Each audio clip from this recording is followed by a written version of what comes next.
அனைவருக்கும் ஆத்ம வணக்கம். சில பேருக்கு சரியாகவே பீரியட்ஸ் ஆகாது. மாதவிலக்கு சரியாகாமல்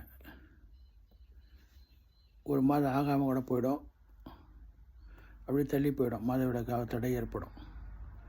அந்த தடையை சரி பண்ணுறதுக்கு ஒரு எளிய மருந்து முறை சொல்கிறேன். இதை நீங்கள் செஞ்சு பாருங்கள். மிகவும் பயனுள்ளதாக இருக்கும்.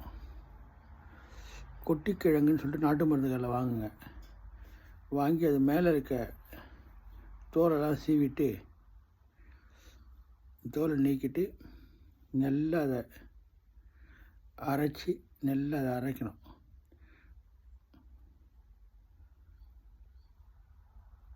கொஞ்சம் லைட்டாக தண்ணி கூட ஊற்றுக்கலாம். லைட்டாக தண்ணி ஊற்றி அரைச்சி தொப்பில் சுற்றி 10 மாதிரி போடுங்க. 10 மாதிரி போட்டிங்கன்னா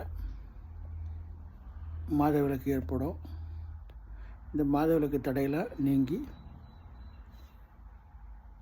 சீராகிடும். இது நீங்கள் பயன்படுத்தி பாருங்கள். மிக எளிமையான முறை. நாட்டு மருந்துகளில் போயிட்டு கொட்டிக்கிழங்கு வாங்கணும், அவ்வளோதான். வாங்கி நல்லா அரைச்சி மேல் தோலை சீவி அரைக்கணும். அரைச்சி 10 போடணும். பயன்படுத்தி பாருங்கள். இது மிகவும் உங்களுக்கு பயனுள்ள பதிவாக இருக்கும். அனைவருக்கும் ஆத்ம வணக்கம்.